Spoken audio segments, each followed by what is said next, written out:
मोहन, हाँ सरदार। जहाज पर कब्जा कर लो। ठीक है सरदार। अभिनय की दुनिया के पितामह दिलीप कुमार हिंदी सिनेमा के वो सितारे हैं जिनसे हर कलाकार को कुछ न कुछ सीखने को मिलता रहा है। इसलिए उन्हें मात्र एक सुपरस्टार ही नहीं बल्कि अभिनय की दुनिया की पाठशाला कहा जाता है। फिल्म मुगले आजम में उन्होंने सलीम के किरदार को अपने अभिनय से जो ऊंचाइयां दी हैं वो हिंदी सिनेमा में बहुत कम लोगों को मिल सकी होंगी।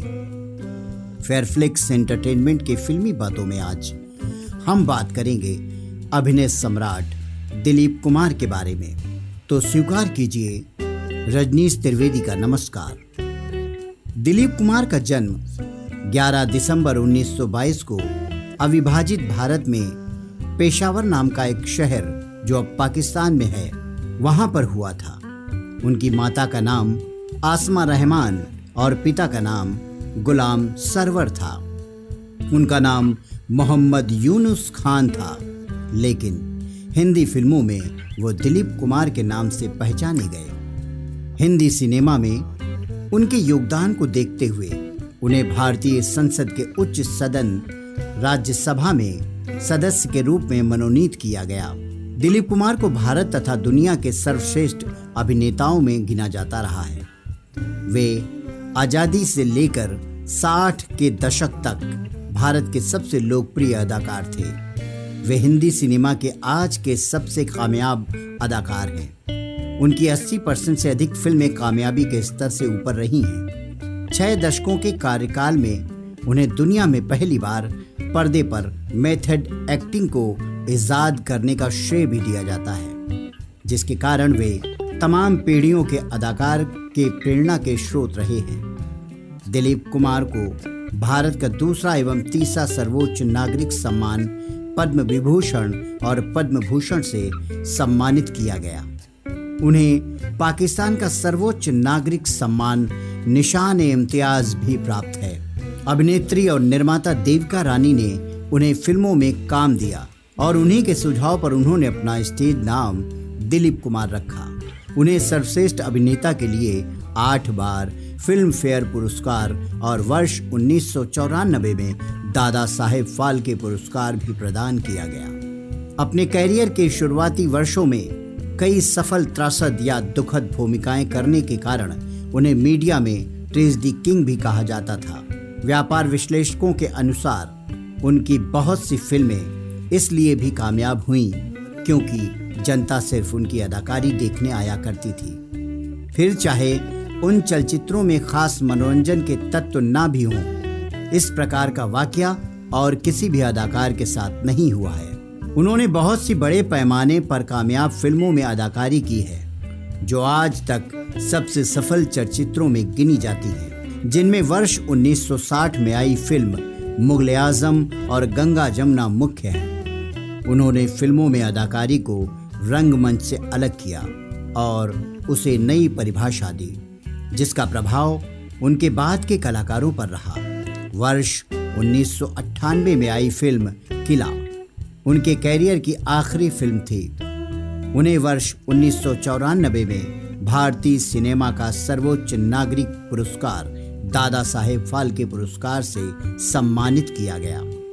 अपने अभिनय और भारत पाकिस्तान के रिश्तों में सुधार लाने के लिए उन्हें पाकिस्तान का सर्वोच्च नागरिक पुरस्कार निशान-ए-इम्तियाज दिया गया, जिसे प्राप्त करने वाले वे एकलौते भारतीय हैं। ज्वार भाटा थी जो 1944 में आई। उसके बाद फिल्म अंदाज की सफलता ने उन्हें प्रसिद्धि दिलाई। इस फिल्म में उन्होंने राज कपूर के साथ काम किया।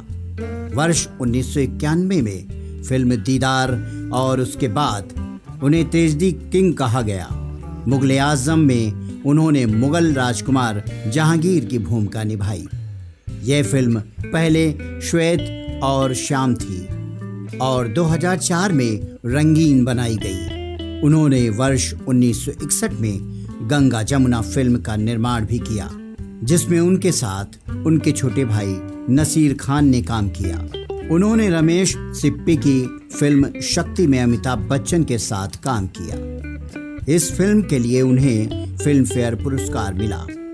उनकी अगली प्रमुख हिट फिल्म 1948 की फिल्में शहीद और मेला थीं। जुगनू और शहीद दोनों अपने अपने रिलीज के वर्ष की सबसे ज्यादा कमाई करने वाली हिंदी फिल्में थीं। उन्हें 1949 में महबूब खान के अंदाज के साथ एक अभिनेता के रूप में उनकी सफल भूमिका मिली।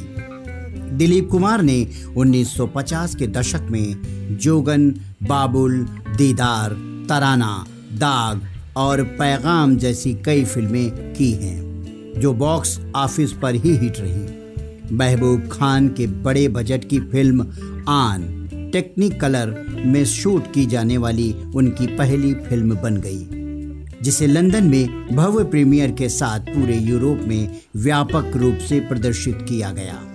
आन उस समय घरेलू स्तर पर और विदेशों में सबसे अधिक कमाई करने वाली भारतीय फिल्म थी। उन्होंने वैजंतीमाला, मधुबाला, नरगिस, निम्मी, मीना कुमारी और कामनी कौशल सहित कई शीर्ष अभिनेत्रियों के साथ लोकप्रिय ऑन स्क्रीन जोड़ी बनाई। 1962 में ब्रिटिश निदेशक डेविड लीन ने उन्हें अपनी फिल्म लॉरेंस ऑफ अरेबिया में शरीफ अली की भूमिका की पेशकश की, लेकिन कुमार ने फिल्म में प्रदर्शन करने से इनकार कर दिया। भूमिका अंततः मिस्र के अभिनेता उमर शरीफ के पास गई। कुमार ने अपनी बहुत बाद में जारी आत्मकथा में टिप्पणी की थी। उन्हें लगा कि उमर शरीफ ने इस भूमिका को उनसे कहीं बेहतर तरीके से निभाया है, जो वे खुद कर सकते थे। परियोजना रद्द होने से पहले कुमार को एक फिल्म में एलिजाबेथ टेलर के साथ एक प्रमुख भूमिका के लिए भी विचार किया जा रहा था, जिस पर लीन काम कर रहे थे। उनकी अगली फिल्म लीडर वर्ष 1964 बॉक्स ऑफिस पर औसत से कम कमाई करने वाली फिल्म थी। इस फिल्म की कहानी लिखने का श्रेय भी दिलीप कुमार को ही दिया गया। 1968 में उन्होंने मनोज कुमार और वहीदा रहमान के साथ आदमी में अभिनय किया, जो बॉक्स ऑफिस पर औसत कमाई करने वाली फिल्म थी। उसी वर्ष उन्होंने वैजंतीमाला के साथ संघर्ष में अभिनय किया। 1970 के दशक में कुमार के कैरियर में गिरावट आई और 1970 की फिल्म गोपी उनकी एकमात्र बॉक्स ऑफिस सफलता थी। इस फिल्म में उनकी पत्नी सायरा बानो के साथ देखा गया। उन्होंने व्यक्तिगत रूप से एम.जी. रामचंद्रन के प्रदर्शन को एंगा विट्टू पिल्लई में राम और श्याम में उनकी भूमिका से बेहतर माना। वह बैराग में अपने प्रदर्शन को राम और श्याम की तुलना में बहुत अधिक मानते हैं। हालांकि बैराग और गोपी में उनके प्रदर्शन को समीक्षकों द्वारा सराहा गया। उन्होंने 1970 से 1980 तक अभिनेता राजेश खन्ना और संजीव कुमार के लिए प्रमुख भूमिकाओं में अभिनय करने के लिए कई फिल्म प्रस्ताव खो दिए। उन्होंने 1976 से 1981 तक फिल्मों से 5 साल का अंतराल लिया। 1981 में उन्होंने एक चरित्र अभिनेता के रूप में परिपक्व बुजुर्ग भूमिकाएं निभाते हुए फिल्मों में वापसी की। उनकी वापसी वाली फिल्म क्रांति थी, जो साल की सबसे हिट फिल्म थी। मनोज कुमार, शशि कपूर, हेमा मालिनी और शत्रुघ्न सिन्हा सहित कलाकारों की टुकड़ी के साथ दिखाई देने पर उन्होंने ब्रिटिश शासन से भारत की स्वतंत्रता के लिए एक क्रांतिकारी लड़ाई के रूप में शीर्षक भूमिका निभाई। क्रांति के बाद के चरण में कुमार ने विधाता, शक्ति, दुनिया आदि जैसी फिल्मों की एक श्रृंखला में एंग्री ओल्ड मैन की भूमिका निभाने के लिए खुद को फिर से मजबूत किया। 1982 में उन्होंने विधाता के साथ पहली बार निर्देशक सुभाष घई के साथ काम किया। विधाता साल की सबसे ज्यादा कमाई करने वाली फिल्म थी। 1984 में उन्होंने अनिल कपूर के साथ यश चोपड़ा की मशाल में अभिनय किया, जो बॉक्स ऑफिस पर विफल रही, लेकिन उनके प्रदर्शन को समीक्षकों द्वारा सराहा गया। वह दुनिया 1984 में ऋषि कपूर और धर्म अधिकारी 1986 में जितेंद्र के साथ भी दिखाई दिए। 1959 में आई पैगाम के बाद राजकुमार के साथ यह उनकी दूसरी फिल्म थी। सौदागर दिलीप कुमार की अंतिम सफल फिल्म थी। 1994 में उन्होंने फिल्मों में उनके योगदान के लिए film fair life time achievement award जीता। 7 जुलाई 2021 को 98 वर्ष की आयु में लंबी बीमारी के कारण फिल्मी दुनिया का यह चमकता हुआ सितारा हमें अलविदा कह गया। फेयरफ्लिक्स परिवार अपने इस चमकते हुए सितारे को श्रद्धांजलि अर्पित करते हुए सिनेमा के आकाश पर चमकते हुए हरदम देखता रहेगा। आज की फिल्मी बातें यहीं तक। अब इजाजत दीजिए आप सभी को। रजनीश त्रिवेदी का नमस्कार।